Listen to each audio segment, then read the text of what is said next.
ഇപ്പൊ ഞാൻ ഈ മറുപടി കൊടുക്കുന്നത് എല്ലാ ബ്യൂട്ടീഷ്യൻസ് അല്ലെങ്കിൽ എല്ലാ ബ്യൂട്ടി പാർലർ എല്ലാ സലൂണിനെ അല്ല, നിങ്ങളോട് മാത്രം. ഈ വീഡിയോയിൽ നിൽക്കുന്ന ഇതിനെ സപ്പോർട്ട് ചെയ്യുന്നവരോട് മാത്രമാണ് ഞാൻ ഈ മറുപടി പറയുന്നത്. ഹായ് ഹലോ, ഇന്ന് ടിപ്സും ട്രിക്കും ആയിട്ടൊന്നുമല്ല ഞാൻ വന്നേക്കുന്നത്. ഒരു റീൽ കണ്ടു, അതിനുള്ള മറുപടിയാണ്.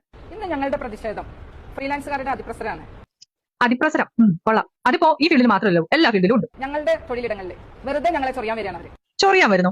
ആര് ചൊറിയാൻ വരുന്നു? അത് ആരാന്ന് പറഞ്ഞില്ലല്ലോ, ഒന്നടങ്കം പറഞ്ഞല്ലേ ചെയ്തത്. ആരാന്ന് പറ. ഞങ്ങൾ GST ലേബറും വാടകയും അതേപോലെ എന്തൊക്കെ നിയമങ്ങളാണ് അതൊക്കെ അനുസരിച്ച് ഞങ്ങൾ മുന്നോട്ട് പോകുന്ന ഞങ്ങളുടെ അടുത്തേക്ക് വെറുതെ ആവശ്യമില്ലാതെ ഓരോ കാര്യങ്ങൾ, അതായത് ഞങ്ങൾ സ്കിൻ അനാട്ടമിയും ഹെയർ അനാട്ടമിയും പഠിച്ചിട്ടാണ് ഇവിടെ നിൽക്കുന്നത്. ഇവർ ഇതൊന്നുമില്ലാതെ 2-3 മാസത്തെ എക്സ്പീരിയൻസ് കൊണ്ട് അവർ ഇതൊന്നും ചെയ്യാൻ പാടില്ല എന്ന് പറയാൻ എന്താണ് അവർക്ക് അധികാരം? അവർക്ക് സ്കിന്നിനെ കുറിച്ച് അറിയാമോ?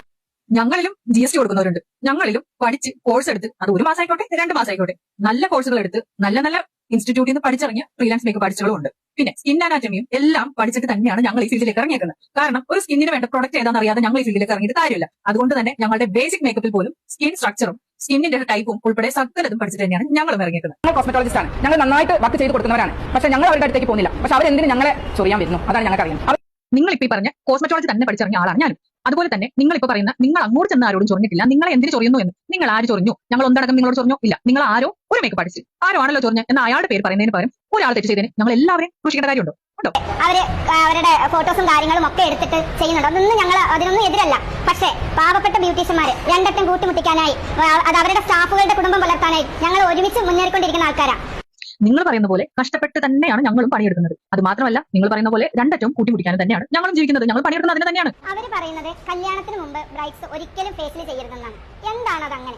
ആരാണ് നിങ്ങളോട് മേക്കപ്പ് ആർട്ടിസ്റ്റ് ഒരു ബ്രൈഡിനോട് ഒരിക്കലും ഫേഷ്യൽ ചെയ്യരുതെന്ന് പറഞ്ഞത്?